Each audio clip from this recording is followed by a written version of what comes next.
io parlerò di strumenti politici, perché l'Aquileia cristiana antica per me, più che serbatoio di valori morali, è una miniera di strumenti per un'azione politica hic et nunc.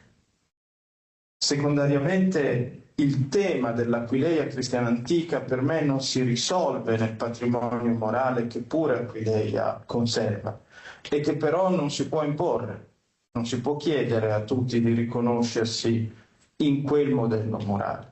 D'altra parte è innegabile che il cristianesimo aquileiese delle origini abbia costituito l'identità del Friuli. E così noi non siamo obbligati a condividere quei valori, ma siamo chiamati a essere consapevoli di quell'identità. Sono due cose molto diverse, a mio giudizio. E in terzo luogo, i valori, sì, certo, possono avere un esito addirittura reazionario, se vogliamo usare questa espressione, ma solo se intesi dogmaticamente, cioè appunto come dati stabiliti ai quali ci si deve uniformare. Piaccia o non piaccia, questo succedeva nell'Aquileia antica, questo deve capitare oggi. Ma se li si intende appunto come strumenti, diventano modelli d'azione, non vincoli. E secondo me questo è rilevante dell'Aquileia cristiana antica. E qui mi corre l'obbligo, prima di iniziare, di precisare due cose. La prima, secondo me, è estremamente grave. Gran parte del Friuli di oggi, dell'anno del Signore 2025, è pressoché ignaro di che cosa sia il cristianesimo aquileiese delle origini. E questa è una notizia, drammatica, ma è una notizia. Perché non è che tutto questo sia una scoperta di ieri. Io sono allievo di Remo Cacitti, è l'unico requisito a cui tengo i settori scientifici per la carriera che farò io, potete attribuirmi qualunque cosa. Ma la cosa che rivendico è essere allievo di Remo Cacitti, che da almeno 50 anni percorre il Friuli parlando del cristianesimo aquileiese delle origini. Quindi il bilancio di quello che io vi vengo dicendo non è del mio impegno, ma è di 50 anni.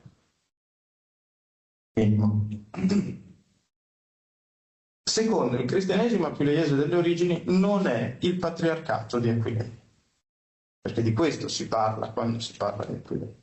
Ma sono due cose, due realtà molto diverse. L'una è il patriarcato, figlio, erede di quel cristianesimo aquileiese delle origini, che però è molto di più, molto meglio del solo patriarcato. Di più e meglio non dico rispetto ai contenuti, pure condivido quest'idea. Parlo dal punto di vista strumentale dell'investimento politico. Secondo, il cristianesimo aquileiese delle origini presenta caratteri di originalità nel mondo antico, di antichità, ma soprattutto costituì già nel mondo antico una tradizione, la cui congruità, la cui forza ha dato vita al patriarcato. Quindi non stiamo parlando di un personaggio, di un momento, di una cosa, i mosaici di Aquileia. Stiamo parlando di un patrimonio che già nel mondo antico si riconosceva autonomo e che nel mondo antico ha dato vita a una tradizione dalla quale è germinato poi il patriarcato e tutto quello che ne è venuto di sé. È un dato di fatto che lì nasce la possibilità del Friuli. Ecco, stanti queste premesse, nello schema che vi ho inviato ho così distinto tra paradigmi, modelli e risorse. Perché il cristianesimo aquileiese delle origini determina dei paradigmi, nel senso che aveva un'identità propria. Banalmente è il primo cristianesimo del mondo antico che rivendica la sua autonomia, la sua identità, e lo rivendica esplicitamente, apertis verbis. Ruffino dice: questa è la nostra tradizione, questi siamo noi e siamo così in ragione dei nostri avi. Il che, se togliamo il contenuto religioso, il valore morale di ciò attorno a cui Rufino scriveva, ci restituisce però uno strumento politico, il concetto di identità, di antichità. E parliamo di un cristianesimo del primo secolo, storicamente riconducibile al primo secolo, ha una linea missionaria parallela a quella di Paolo. Tanto sappiamo che abbiamo un'altra cosa. Io parlerò di strumenti politici, perché l'Aquileia cristiana antica per me, più che serbatoio di valori morali, è una miniera di strumenti per un'azione politica hic et nunc. Secondariamente, il tema dell'Aquileia cristiana antica per me non si risolve nel patrimonio morale che pure Aquileia conserva e che però non si può imporre, non si può chiedere a tutti di riconoscersi in quel modello morale. D'altra parte è innegabile che il cristianesimo aquileiese delle origini abbia costituito l'identità del Friuli. E così noi non siamo obbligati a condividere quei valori, ma siamo chiamati a essere consapevoli di quell'identità. Sono due cose molto diverse, a mio giudizio.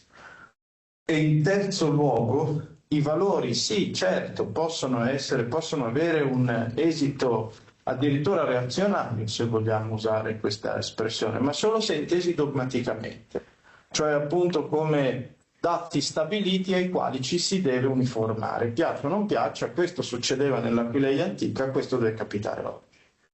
Ma se li si intende appunto come strumenti, diventano modelli d'azione, non vincoli.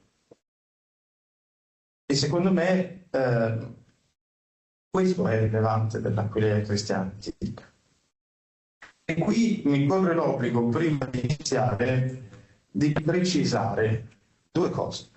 La prima, secondo me, è estremamente grave.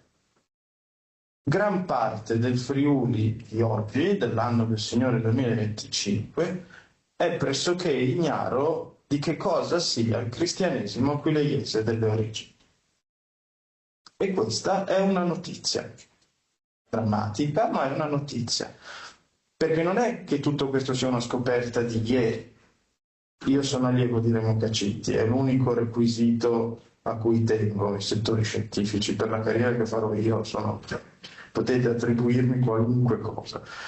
Ma la cosa che rivendico è essere allievo di Remo Cacitti, che da almeno 50 anni percorre il Friuli parlando del cristianesimo aquileiese delle origini. Quindi il bilancio di quello che io vi vengo dicendo non è del mio impegno, ma è di 50 anni.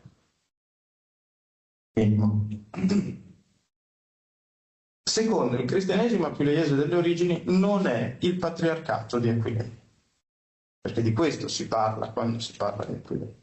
Ma sono due cose, due realtà molto diverse. L'una, il patriarcato, figlio, erede di quel cristianesimo aquileiese delle origini, che però è molto di più, molto meglio del solo patriarcato. Di più e meglio non dico rispetto ai contenuti, pure condivido quest'idea.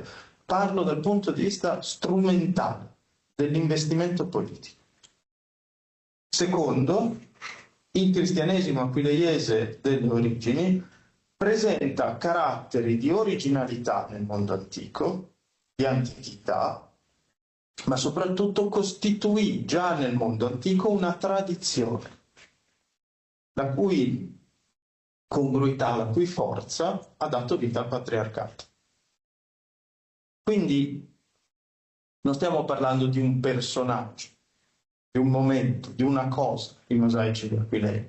Stiamo parlando di un patrimonio che già nel mondo antico si riconosceva autonomo e che nel mondo antico ha dato vita a una tradizione dalla quale è germinato poi il patriarcato e tutto quello che ne è venuto di sé. È un dato di fatto che lì nasce la possibilità del Friuli. Ecco, stanti queste premesse, nello schema che vi ho inviato ho così distinto tra paradigmi, modelli e risorse. Perché il cristianesimo aquileiese delle origini determina dei paradigmi, nel senso che aveva un'identità propria. Banalmente è il primo cristianesimo del mondo antico che rivendica la sua autonomia, la sua identità, e lo rivendica esplicitamente, apertis verbis. Ruffino dice: questa è la nostra tradizione, questi siamo noi e siamo così in ragione dei nostri abiti. Il che, se togliamo il contenuto religioso, il valore morale di ciò attorno a cui Ruffino scriveva, ci restituisce però uno strumento politico, il concetto di identità, di antichità. E parliamo di un cristianesimo del primo secolo, storicamente riconducibile al primo secolo, ha una linea missionaria parallela a quella di Paolo. Tanto sappiamo che abbiamo un'altra cosa. Io